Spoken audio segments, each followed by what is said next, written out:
الحمد لله رب العالمين والصلاة والسلام على أشرف الأنبياء والمرسلين وعلى آله وأصحابه أجمعين۔ دوستو بزرگو،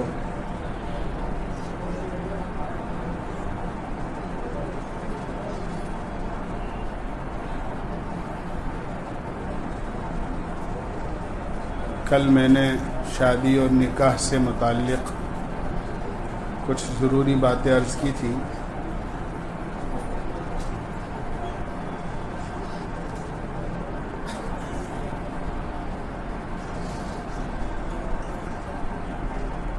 شادی کے بعد سب سے بڑی نعمت اولاد ہوتی ہے، اور اولاد کی تمنا سب کو ہوتی ہے،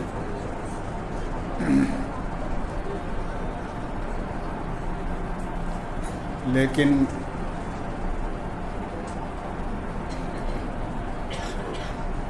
اولاد کے کچھ حقوق اللہ تعالیٰ نے ماں باپ کے ذمے کیے ہیں، جن کا پورا کرنا ماں باپ کی بڑی ذمہ داری ہے۔ اگر ماں باپ ان حقوق کو پورا کرتے ہیں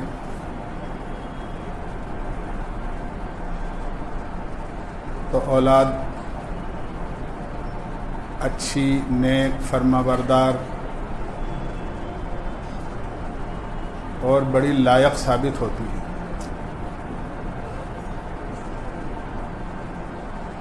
اور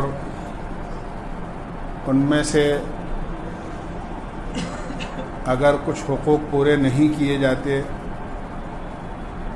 یا پورے تو کیے جائیں لیکن رسمی طور پر کیے جائیں تو اس کا جو فائدہ ہے وہ حاصل نہیں ہوتا۔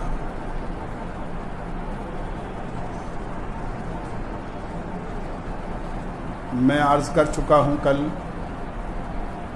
کہ دین کا جو بھی حصہ ہے یا اللہ کا جو بھی حکم ہے یا اللہ کے نبی علیہ الصلاۃ والسلام کا جو بھی طریقہ ہے، آپ کی جو بھی سنت ہے، اگر اس کو اسی طریقے پر کیا جائے گا تو اس کا پورا فائدہ حاصل ہوتا ہے، اور اگر اس کے خلاف کیا جاتا ہے تو فائدہ حاصل نہیں ہوتا۔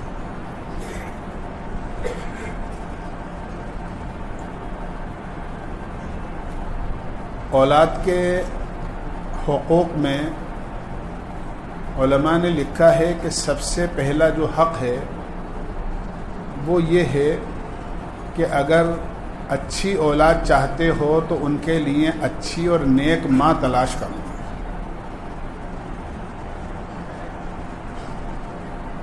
کل کے مضمون سے متعلق ہے آج کی بات، اس لیے عرض کر رہا ہوں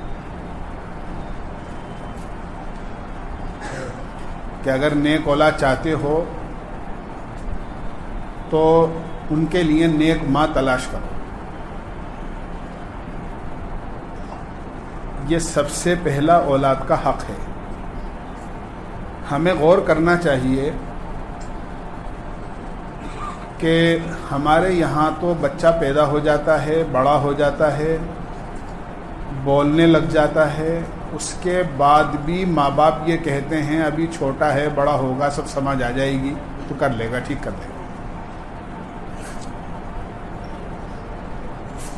اور شریعت نے ایک نیک اور اچھی اولاد کی کتنے پہلے سے تیاری کی ہے کہ اگر تم نیک اولاد چاہتے ہو تو نیک عورت سے شادی کرو۔ یہ ہے اصل بات۔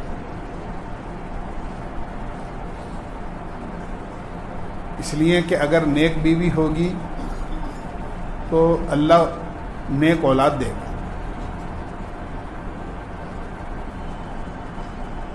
یہ پہلا حق ہے۔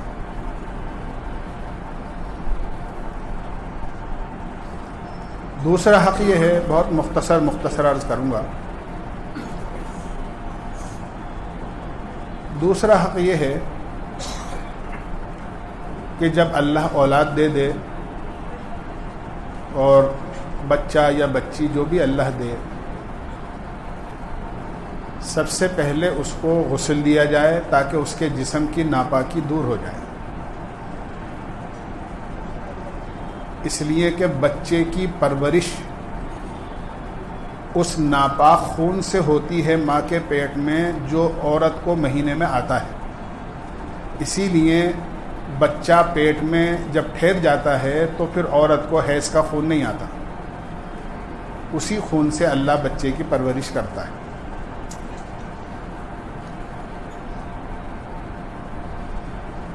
تو بچے کو سب سے پہلے غسل دینا چاہیے.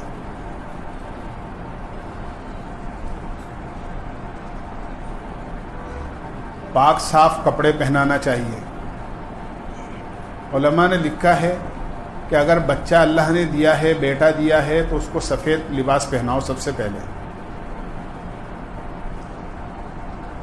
حدیث میں آتا ہے سفید لباس چاہے چھوٹا پہنے یا بڑا پہنے مرد، وہ جب تک صاف رہتا ہے اللہ کی تسبیح کرتا ہے اور اس کا ثواب پہننے والے کو ملتا ہے. اس لیے بہتر یہ ہے کہ سفید کپڑا پہناؤ. اگر بچہ ہے، بچی ہے تو کوئی بھی رنگین کپڑا اس کو پہنا سکتے ہیں. اس کے بعد سب سے پہلا کام یہ ہے کہ اس کے سیدھے کان میں اذان دو اور اس کے الٹے بائیں کان میں تکبیر کہو، جو بھی وقت پر موجود ہو. اس کے سیدھے کان میں اذان اور الٹے کان میں تکبیر.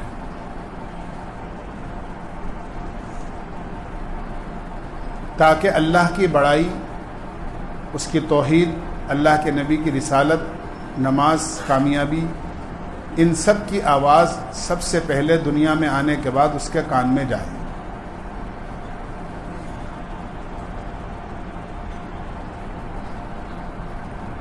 بعض لوگ یہ سوچتے ہیں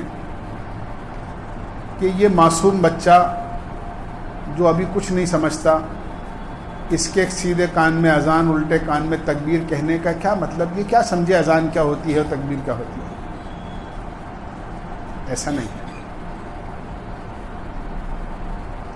جو آواز اللہ کی بڑائی کی اس کے کان میں جائے گی، یقیناً وہ اس کے جسم میں اثر کرے گی اور اس کے دل پر اثر کرے گی،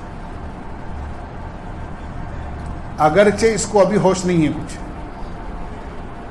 اس کی بہت ساری مثالیں دنیا میں ہم دیکھتے ہیں.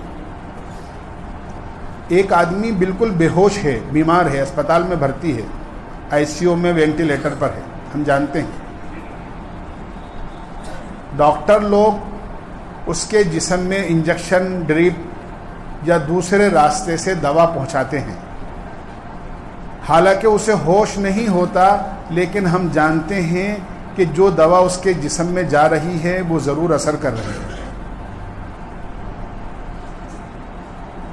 تو ایسا نہیں ہے کہ آدمی کو اگر ہوش نہ ہو تو اگر کوئی چیز اس کے جسم میں جائے گی تو وہ اثر نہیں کرے گی. جیسے بے ہوش آدمی کے جسم میں دوا اثر کرتی ہے، ایسے ہی معصوم بچہ جو ناسمجھ ہے ابھی فی الحال، اس کے کان میں جب اللہ کی بڑائی کی آواز جائے گی تو ضرور اثر کرے گا. اس لیے حکم ہے کہ سیدھے کان میں اذان دو، الٹے کان میں تکبیر کرو. اس کے بعد کا عمل یہ ہے کہ کسی نیک اچھے آدمی سے اس کی تحنیک کراؤ.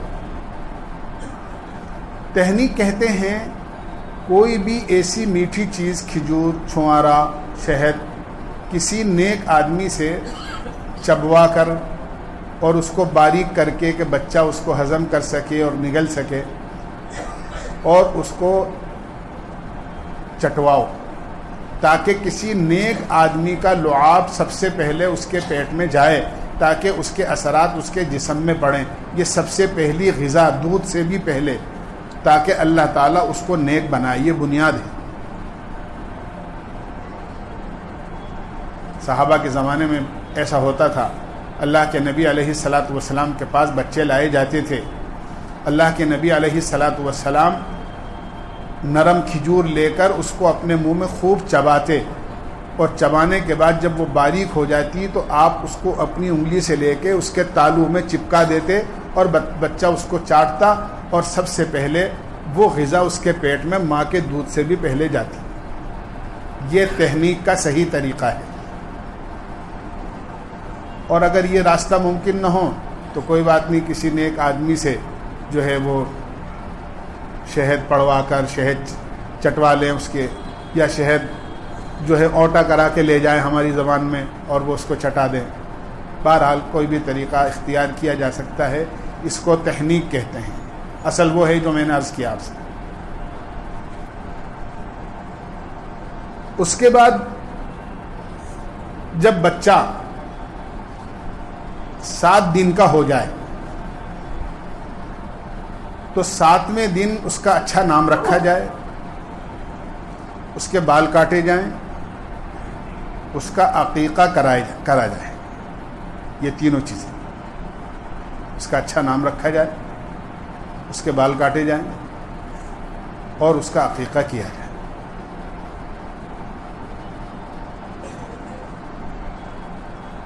نام اچھا رکھنے کے بارے میں حدیث میں بڑی تاکید آئی ہے کہ بچوں کا اچھا نام رکھو۔ جیسے اور چیزوں کے اثرات پڑتے ہیں بچے پر، ایسے نام کے اثرات بھی پڑتے ہیں۔ اچھا نام ہوگا تو اچھا اثر۔ اللہ کے نبی علیہ الصلاۃ والسلام کا معمول تو یہ تھا کہ اگر کسی کا نام خراب ہوتا جس کے معنی اچھے نہیں ہوتے تو آپ فوری طور پر نام بدل دیا کرتے تھے۔ یہ آپ کا نام۔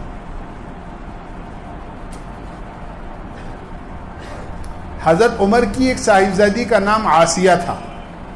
آسیہ کے معنی ہے گنہگار، نافرمان۔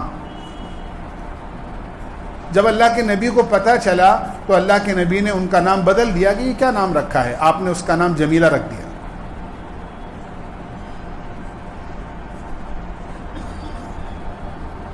حضرت حسن پیدا ہوئے حضرت فاطمہ کے تو حضرت علی نے ان کا نام حرب رکھا۔ حرب کے معنی ہے لڑائی۔ آپ کو پتہ چلا، آپ نے کہا علی کیا نام رکھ دیا؟ ان کا نام حسن رکھا۔ حسن کے تو معنی اچھے کے ہیں۔ تو آپ کا معمول تھا کہ اگر کوئی ایسا نام ہوتا جو نامناسب ہوتا، جس کے معنی اچھے نہیں ہوتے، تو آپ نام بدل دیا کرتے تھے۔ اس لیے نام اچھا رکھنا چاہیے۔ ہمارے یہاں نام اچھا رکھنے کا رواج نہیں ہے، ہمارے یہاں نام نیا رکھنے کا رواج ہے۔ نام پوچھتے ہیں کہ کوئی نیا نام بتاؤ جو کسی کا نہ ہو۔ یہ بہت بڑی مصیبت ہے۔ کہاں سے لائیں تلاش کر کے ایسا نام جو کسی کا نہ ہو؟ کیونکہ نام بتاتے ہیں تو کہتے ہیں یہ تو ہمارے گھر میں ہیں، یہ تو چچا کے گھر میں ہیں، یہ تو تائے کے گھر میں ہیں، پھر کہتے ہیں یہ تو ہمارے خاندان میں ہیں، پھر یہ کہتے ہیں ہماری گلی میں ہیں، پھر کہتے ہیں ہمارے محلے میں ہیں۔ نام اچھا رکھنا چاہیے، چاہے کسی اور کا بھی ہو، کوئی دقت نہیں۔ میں بہت دفعہ کہہ بھی چکا ہوں اور کہتا رہتا ہوں۔ حضرت حسین رضی اللہ عنہ جو شہید کربلا ہیں، جگر گوشائے بطول حضرت فاطمہ رضی اللہ عنہا کے صاحبزادے، جو کربلا کے میدان میں مظلومانہ حالت میں شہید کیے گئے، ان کے 2 بیٹے تھے، دونوں کا نام اپنے باپ کے نام یعنی دادا کے نام پر علی رکھا تھا۔ دونوں کا نام علی تھا۔ بس فرق کرنے کے لیے ایک کو علی اصغر کہتے تھے، ایک کو علی اکبر کہتے تھے۔ اکبر کے معنی بڑا اور اصغر کے معنی چھوٹا، تاکہ پتہ لگ جائے کہ بھئی یہ بڑے علی ہیں اور یہ چھوٹے علی۔ نام دونوں کا علی تھا۔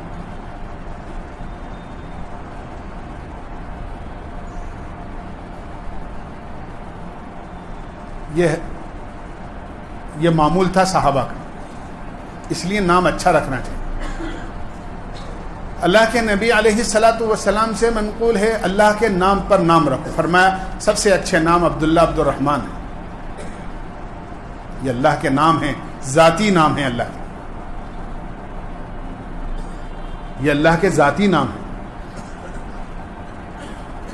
ذاتی نام کا مطلب یہ ہے کہ یہ اللہ کی ذات کے ساتھ خاص ہیں۔ جیسے اور ناموں کو ہم کہہ دیتے ہیں غفار صاحب، ستار صاحب، فلاں صاحب، اللہ کے نام، حالانکہ عبد الستار نام ہوتا ہے. لیکن کسی کا نام عبداللہ ہو تو خالی اللہ نہیں کہہ سکتے، اس کو گناہ ہے. جس سے اپن کہتے تھے عبد الستار صاحب کو، بھائی ستار بھائی ہیں.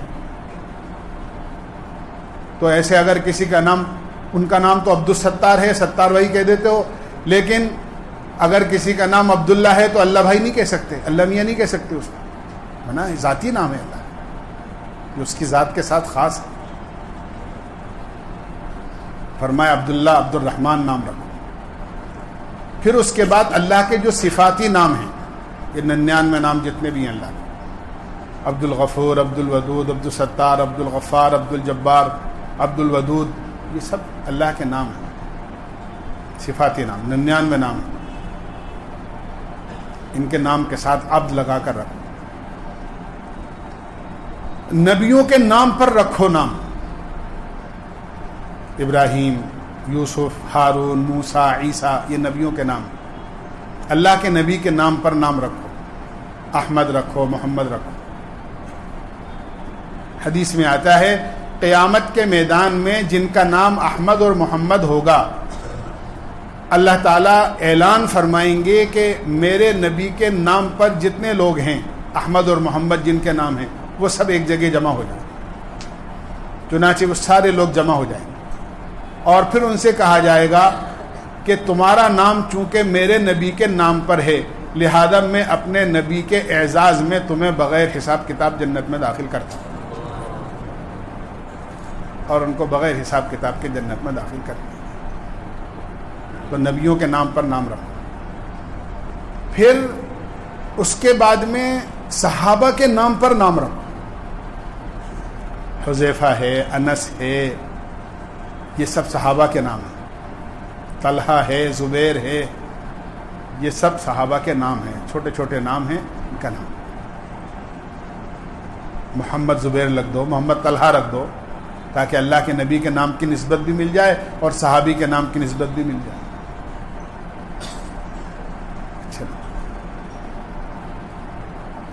پھر اگر صحابہ کے نام پر نہیں تو بزرگان دین کے نام پر رکھو.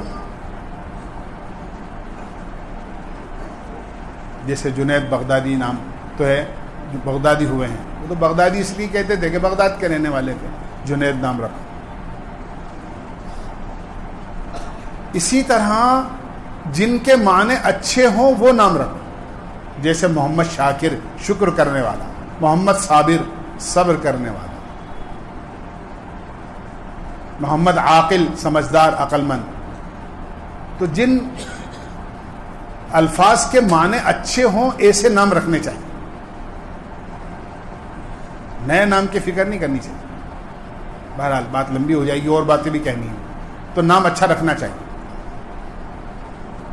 دوسرے فرمایا کہ اس کا عقیقہ کرو، بال بھی کاٹو اس کے اسی دن، اور عقیقہ بھی 7ویں دن کر دو، بہتر بات ہے. 21ویں دن کر دو، 14ویں دن کر دو، اس کے بعد بھی کرو تو 7ویں دن کی رعایت کر لو اگر جلدی نہیں کر سکو تو.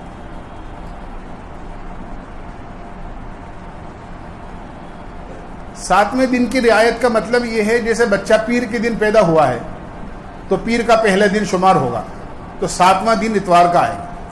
اتوار کو پیدا ہوا ہے تو اتوار کا دن پہلا شمار ہوگا اور سنیچر کا دن 7واں آئے گا. 14واں دن اتوار کا آئے گا یا سنیچر کا آئے گا، جو بھی جس طرح ہے. تو آپ کو جب بھی کرنا ہو اچھی بات ہے، اور نہیں بھی کرو تو کوئی بات نہیں، لیکن عقیقہ جلدی کر دینا چاہیے. ہم لوگ 7ویں دن یا کسی اور دن عقیقہ نہیں کرتے ہیں، چھٹی کرتے ہیں. کتنی بری بات ہے. یعنی غیروں کی رسم پوری کرتے ہیں، سنت پوری نہیں کرتے. بلکہ بعض علماء نے تو عقیقہ کو واجب لکھا ہے، لیکن حضرت امام ابو حنیفہ رحمۃ اللہ علیہ کا سنت ہے. اور حدیث میں آتا ہے کہ بچہ اپنے عقیقے پر گرمے رکھا ہوا ہوتا ہے، مرتہن ہوتا ہے. مرتہن کا مطلب یہ ہے کہ عقیقہ کرنے کی وجہ سے اللہ تعالیٰ بچے کی ساری چاروں طرف سے ساری الاؤں بلاؤں سے حفاظت کر لیتا ہے. اس لیے جو عقیقے کی دعا ہے، اگرچہ ضروری نہیں ہے پڑھنا، سنت مستحب ہے، پڑھ لو تو اچھی بات ہے، لیکن جو عقیقے کی دعا ہے اس کے معنی ہی یہ ہیں: اے اللہ، میں یہ قربانی کر رہا ہوں، اس قربانی کے بال کے بدلے میں میرے بچے کے بال کی، اس قربانی کی کھال کے بدلے میں میرے بچے کے کھال کی، اس جانور کی قربانی کے گوشت کے بدلے میں میرے بچے کے گوشت کی، اس قربانی کے ہڈی کے بدلے میں میرے بچے کی ہڈی کی. ایک ایک چیز گنوائی ہے کہ اس کی حفاظت فرما. یہ دعا ہے اس میں. تو گویا بچے کی حفاظت کے لیے عقیقہ کیا جاتا ہے. اور اللہ ہمیں معاف فرمائے، ہمارے یہاں تو عقیقہ شادی کے ساتھ ہوتا ہے، ولیمہ اور عقیقہ ساتھ ہوتا ہے. اور صرف اس کا نہیں، جس کا ولیمہ ہو رہا ہے اس کے ماں باپ کا بھی عقیقہ اس کے ولیمے میں ہوتا ہے کہ صاحب ان کے ابا اماں کا بھی نہیں ہوا، لہذا ان کا بھی اس کو کر دیتے ہیں. اور اس سے آگے بڑھنے کی بات یہ ہے، وہ تو لوگ پوچھتے ہیں نا، اس سے پتہ لگتا ہے کہ صاحب وہ بچے کا عقیقہ کر رہے ہیں، ہمارے دادا دادی کا ہی پتہ نہیں ہوا تھا نہیں ہوا تھا، ان کا بھی کر دیں، حالانکہ وہ دنیا میں نہیں ہے، دنیا سے جا چکے ہیں. وہ مرحومین کا بھی عقیقہ ہو رہا. یہ دین سے ناواقفیت کی بات ہے. ساری رسمیں ادا کری اور نہیں کیا تو عقیقہ ہی نہیں کیا. اس لیے 7ویں دن، 14ویں دن، 21ویں دن عقیقہ کر دینا چاہیے جتنا جلدی ہو سکے. اور اسی کے ساتھ ساتھ بچے کے بال کٹوا دو. بچے کے بالوں کے وزن کے برابر کوئی چاندی یا اس کی کوئی قیمت پیسے کسی غریب کو صدقہ کر دو.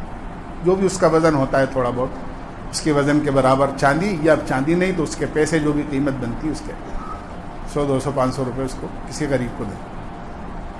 یہ سنت ہے، یہ کرنا چاہیے. پھر فرمایا کہ جب بچہ کچھ بولنے لگ جائے، یہ بھی بتا دوں کہ عقیقے میں اگر بچہ ہے تو 2 بکرے یا بکری جو بھی ہو، یعنی 2 جانور چھوٹے جو قربانی کے ہوتے ہیں، آپ پاٹ لا کر دو، بکری لا کر دو، بکرا لا کے کر دو. لیکن بہتر یہ ہے کہ 2 جانور اگر لڑکا ہے تو اس کی طرف سے کرنا بہتر ہے. گنجائش کم ہے تو لڑکے کی طرف سے بھی 1 جانور کیا جا سکتا ہے، لیکن 2 دانت ہونا چاہیے، جیسے قربانی کا ہوتا ہے ایسے عقیقے کا ہونا چاہیے. بچی ہے تو اس کے لیے تو ہے ہی 1 جانور، چاہے بکرا کرو یا بکری کرو. بہت سے لوگ یہ سمجھتے ہیں لڑکی ہے تو بکری ہوگی اور لڑکا ہے تو بکرا ہوگا. ایسی کوئی بات نہیں. چاہے بکرا کرو یا بکری کرو، سال بھر کا جانور ہونا چاہیے. لڑکے کے لیے 2 بہتر ہیں، لڑکی کے لیے 1. بڑا جانور جو ہوتا ہے، جیسے قربانی کے اس میں 7 حصے ہوتے ہیں، ایسے ایک بڑے جانور میں 7 عقیقے کے ہو سکتے ہیں.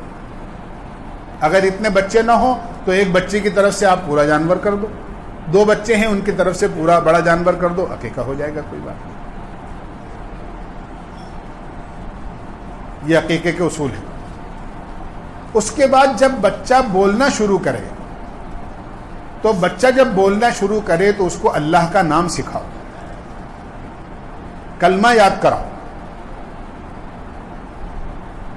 حدیث میں آتا ہے جس کا دنیا کے اندر سب سے پہلا بول لا الہ الا اللہ محمد الرسول اللہ ہوگا، اور دنیا سے جاتے وقت آخری بول لا الہ الا اللہ محمد الرسول اللہ ہوگا، 1000 برس بھی دنیا میں زندہ رہے تو اللہ قیامت میں اس سے کسی گناہ کا مطالبہ نہیں کرے. ایمان پر خاتمے کی علامت ہے. تو اس لیے فرمایا سب سے پہلے بچے کو کلمہ سکھاؤ، اللہ کا نام سکھاؤ.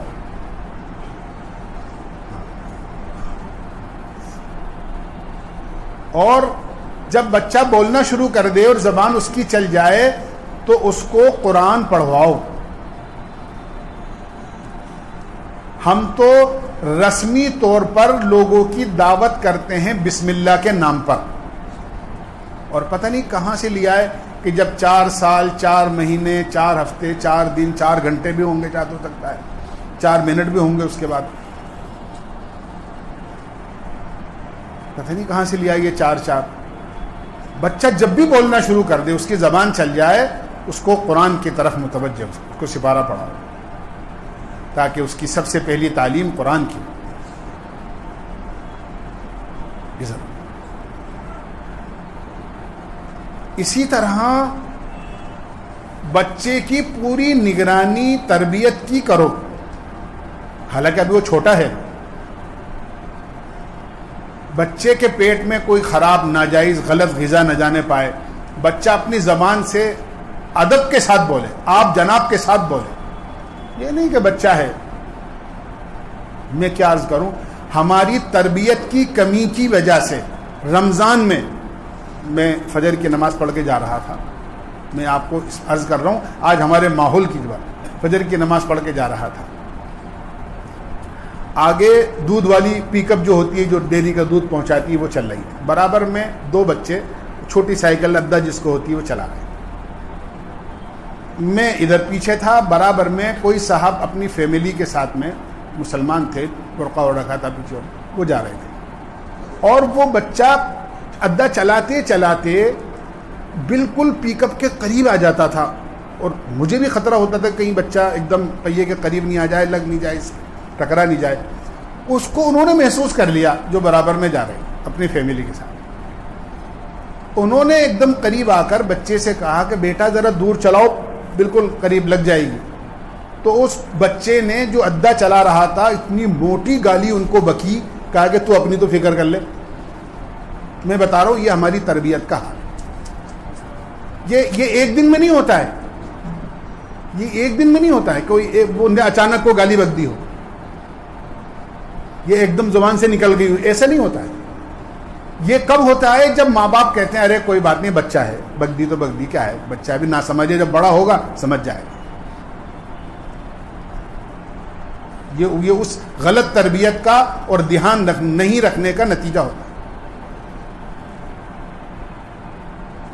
اللہ کے نبی علیہ الصلاۃ والسلام منبر پر ہیں اور مسجد نبوی میں صدقے کی کھجوریں رکھی ہوئی تھی. حضرت حسن آئے اور بچے تھے. مسجد میں داخل ہو کر بچے کی عادت ہوتی ہے کہ کوئی بھی چیز ہاتھ میں آ جائے منہ میں جاتی ہے اسے. انہوں نے آ کر جلدی سے کھجور اٹھائی اور منہ میں رکھی. اللہ کے نبی نے منبر سے فرمایا کخ کخ, جیسے کہتے ہیں نا تھوکو تھوکو بیٹا تھوکو. لیکن جب کوئی اثر نہیں دیکھا اپنی بات کا, آپ منبر سے اتر کر آئے اور ان کے انگلی منہ میں ڈال کر کھجور نکال دی اور فرمایا بیٹا یہ صدقے کی ہیں, ہمارے لیے صدقہ جائز نہیں. اتنا زیادہ تربیت کا اثر اور تربیت کی فکر, تب جا کے تربیت ہوتی ہے, ایسے نہیں ہوتی ہے. حضرت شیخ مولانا زکریا صاحب رحمۃ اللہ علیہ جنہوں نے فضائل اعمال لکھی ہے, شیخ الحدیث تھے, مظاہر العلوم سہارنپور, فرماتے ہیں ہمارے باپ نے ہماری تربیت ایسی کی تھی کہ ایک مرتبہ ہمارے والد نے تکیہ مانگا کہ بیٹا ذرا تکیہ دے دو. تو کہتے ہیں میں بھی لیٹا ہوا تھا برابر میں خوشی خوشی کہ ابا جان کو تکیے کی ضرورت ہے, میں اپنا تکیہ ابا جان کو دوں گا تو ابا خوش ہو جائیں گے. تو یوں کہا کہ میں نے جلدی سے دوڑ کر اپنا تکیہ اٹھایا اور کہا کہ ابا لو میرا تکیہ لے لو. جیسے ہی میں نے ابا کو یہ کہا ابا میرا تکیہ لے لو, ابا نے زور سے چانٹا لگایا. کہنے لگے ابھی زمین سے اگے نہیں ہو, اتنے سے ہو ابھی, اور یہ میرا تیرا کیا ہوتا ہے, ابھی سے میرا تمہارا کرنے لگ گئے. فرمانے لگے والد صاحب کے اس چانٹے کا اثر یہ ہوا کہ زندگی میں کبھی کسی چیز کو میرا نہیں کہا. اس کا نتیجہ شیخ الحدیث بنے.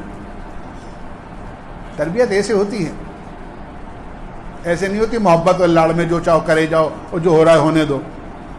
جب بچے پختہ ہو جاتے ہیں تو پھر بعد میں اصلاح نہیں ہو پاتی. تو بچے کا پورا آپ جناب سے بولے, گھر میں سلام کرے, اور گھر میں سلام کرنے کا مطلب یہ ہے عادت ڈالنے کے لیے. بچے سے تو ہم کہتے ہیں بیٹا سلام کرو, لیکن خود سلام نہیں کرتے. آپ جب جاؤ گھر میں داخل ہو تو آپ خود سلام کرو گے تو یاد رکھو بچہ خود سنے گا. ابا آتے ہیں تو سلام کرتے تو وہ خود سلام کرنے لگے گا, کیونکہ وہ ابا سے سنتا ہے. ہم تو پتہ نہیں کیسے داخل ہو جاتے ہیں گھر میں, ہائے ہائے حدیث میں آتا ہے 3 آدمی ایسے ہیں جو اللہ کے زمان میں ہیں، اللہ کے ذمے ان کی حفاظت ہے. بڑی عجیب بات ہے کہ 3 آدمی ایسے ہیں جو اللہ کے زمان میں اور اللہ کی حفاظت میں رہتے ہیں. ایک وہ آدمی جو مسجد کے اندر گھر سے وضو کر کے تیاری کر کے جاتا ہے، فَهُوَ ضَامِنٌ عَلَى اللَّهِ، حدیث میں وہ اللہ کے زمان میں ہے، اس کو کوئی تکلیف نہیں ہوتی ہے، وہ اللہ حفاظت کرتا ہے. ایک وہ آدمی جو اللہ کے راستے میں جاتا ہے، وہ اللہ کے زمان میں ہے، اللہ کی حفاظت میں. تیسرے فرمایا وہ آدمی جو اپنے گھر میں سلام کر کے داخل ہوتا ہے، وہ اللہ کی حفاظت میں رہتا ہے. ہم تو سلام نہیں کرتے، بلکہ بچے سے کہتے بیٹا سلام کرو، تو کبھی باپ سے سنا ہو اس نے سلام کیا ہوتا ہے تو بچہ سلام کرے گا.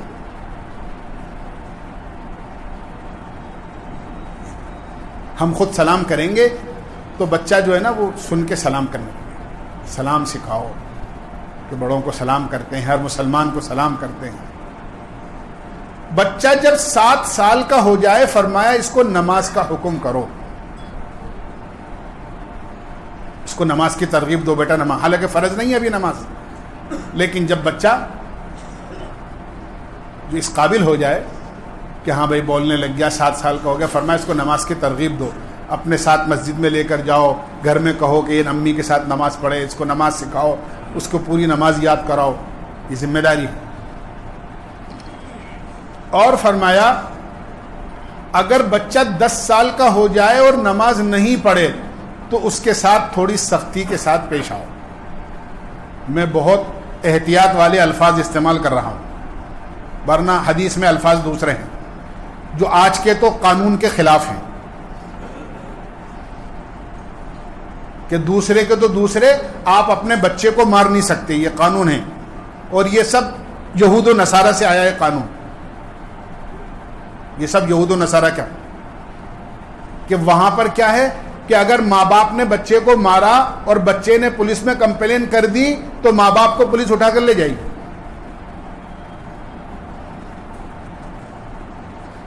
اسی لیے وہاں بے حیائی، نہ ماں کا پتہ ماں کون ہے، نہ باپ کا پتہ باپ کون ہے، نہ اولاد کچھ پتہ نہیں. ساری بے دینی بے حیائی اسی وجہ سے کہ شریعت کے خلاف قانون ہے. اس لیے بہت احتیاط والے الفاظ استعمال کیے میں نے کہ 10 سال کا ہو جائے تو تھوڑا اس کے ساتھ سختی کے ساتھ پیش آؤ تاکہ وہ نماز کی عادت اس کی پڑ جائے. جب 15 سال کا بالغ ہو جائے یا شریعت اس کو بالغ قرار دے دے تو نماز کی عادت پڑ چکی ہو. 10 سال کا بچہ بڑا ہوشیار ہوتا ہے. جب بچہ ہوشیار ہو جائے فرمایا اب اس کو 2 بھائیوں کو ایک بستر پر مت سلاؤ، بہن بھائی کو ایک ساتھ بستر پہ مت سلاؤ، ماں بیٹے ایک ساتھ نہ سوئیں، اس کا بستر الگ کر دو. اب بڑا ہونے جا رہا ہے، سمجھ آ گئی اس میں، اس لیے اس کو الگ کر دو. حتیٰ کہ علماء نے تو یہاں تک احتیاط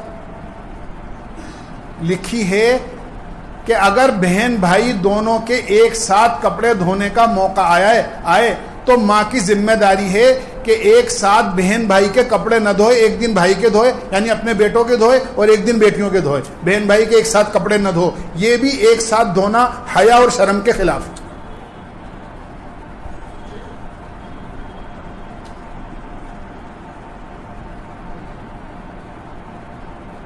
تو 10 سال کا ہو جائے تو اس کے ساتھ سختی کے ساتھ پیش آؤ، اس کا بستر الگ کر دو. بالغ ہو جائے اور بڑا ہو جائے قرآن کی تعلیم دلاؤ اس کو. جب بچہ قرآن کی تعلیم حاصل کرتا ہے تو یہ ماں باپ کی مغفرت کا ذریعہ بنتا ہے. حضرت عیسیٰ علیہ السلام کا ایک دفعہ قبرستان کے قریب سے گزر ہوا، دیکھا کہ ایک قبر پر عذاب ہو رہا تھا. گناہگار آدمی تھا، اس پر عذاب ہو رہا تھا. قبر میں عذاب قبر حق ہے. کچھ دنوں کے بعد واپس تشریف لائے تو اس قبر پر رحمت برس رہی ہے. بڑا تعجب ہوا کہ ابھی کچھ دن پہلے یہاں سے گزرا تھا تو اس قبر پر تو عذاب ہو رہا تھا اور اب رحمت برس رہی ہے. اللہ تعالیٰ سے کہا باری تعالیٰ یہ کیا، ابھی کچھ دن پہلے یہ ماجرا تھا اور اب یہ دیکھا. اللہ تعالیٰ نے فرمایا کہ یہ گناہگار تھا, اس کے گناہوں کی وجہ سے اس کو عذاب قبر ہو رہا تھا, لیکن یہ اپنا ایک معصوم بچہ پیچھے چھوڑ کر مرا تھا.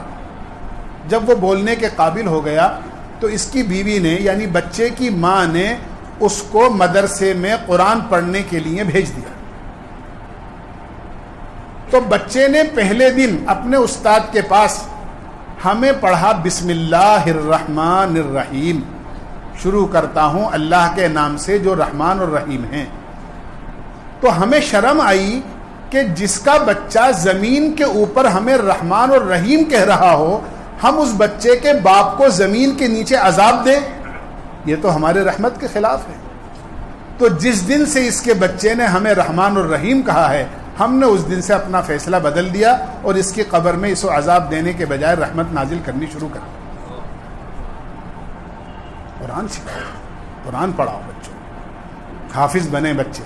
جو ماں باپ اپنے بچوں کو قرآن حفظ کراتے ہیں, اللہ تعالیٰ ماں باپ کو قیامت میں ایسے 2 جوڑے پہنائیں گے جن کی قیمت پوری دنیا سے زیادہ ہوگی. وہ کہیں گے کہ ہمیں یہ کس صلے میں ملے ہیں, تو کہا جائے گا یہ تمہارے بچے کے قرآن حفظ کرنے کے صلے میں. جو ماں باپ ناظرہ قرآن شریف پڑھواتے ہیں, اللہ تعالیٰ ماں باپ کے اگلے پچھلے گناہوں کو معاف کر دیتا ہے. قرآن کی تعلیم, اللہ توفیق دے, عالم بناؤ بچوں. میں عرض کرتا ہوں بہت کہ اگر ایک فیملی والا آدمی یہ سوچ لے, ایک ماں باپ یہ سوچ لیں بچوں کو سب کو مجھے دیندار بنانا ہے, لیکن ایک بچے کو کم سے کم حافظ اور ایک بچے کو انشاءاللہ کم سے کم عالم بنانا ہے, تو انشاءاللہ چند سالوں کے اندر ہر گھر میں حافظ اور ہر گھر میں عالم موجود ہو.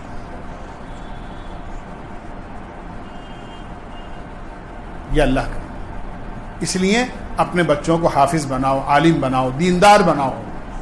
میں نے بہت بھی 2 دن پہلے بھی کہا تھا, ان کو توحید سکھاؤ, رسالت سکھاؤ, ایمان سکھاؤ, ایمان کی باتیں سکھاؤ, آخرت کی باتیں بتاؤ, جنت اور جہنم کے قصے سناؤ. ادھر ادھر کی ایران توران کی کہانیاں ہم سناتے ہیں, جھوٹے قصے سناتے ہیں, بچوں کا ذہن ویسے ہی بن جاتا ہے. ڈرانا ہے بچوں کو تو جن بھوت سے مت ڈراؤ, چڑیل اور اس سے مت ڈراؤ, عورتیں بہت ڈراتی ہیں. اگر ڈرانا ہے تو جہنم کے عذاب سے ڈراؤ. اگر لالچ دلانی ہے تو جنت کی چیزوں کی لالچ دلاؤ. بیٹا جب تم یہ کام کرو گے تو اللہ تمہیں جنت میں یہ انعام دے گا اس کے بدلے. جب بچے بڑے ہو جائیں, ہوشیار ہو جائیں, شادی کے قابل ہو جائیں, 15 سال, بچیاں جلدی ہو جاتی ہیں اور بچہ 15 سال کا بالغ ہو جاتا ہے. نہیں بھی ہو تو بچہ بچی دونوں شریعت کی نظر میں چاند کے سالوں کے اعتبار سے, یاد رکھنا, چاند کے سالوں کے اعتبار سے بچہ بچی 15 سال کے ہو گئے. اگر اس سے پہلے کوئی علامت ظاہر ہو گئی تو بالغ, اور اگر اس وقت تک کوئی علامت ظاہر نہیں ہوئی اور چاند کے اعتبار سے پورے 15 سال ہو گئے تو شریعت ان کو بالغ قرار دے دیتی. بالغ ہونے کے بعد سب سے پہلے یہ کوشش کرنا چاہیے کہ ان کے بچوں کا رشتہ تلاش کر کے ان کی شادی کر دیں. میں یہ نہیں کہتا کہ قانون کے دائرے سے پہلے کر دو, لیکن جس وقت وہ قانون کے دائرے میں آ جائیں, 18 سال جو بھی قانون میں ہیں, اس وقت تک آتے آتے اس سے پہلے رشتہ طے کر دو. جب قانون کے دائرے میں آ جائیں ان کی شادی کر دو, جلدی شادی کر دو. ہمارے یہاں ایک رواج یہ بھی ہو گیا ہے دیر سے شادی کرنے کا, کہ صاحب ابھی بچے کیا ہے,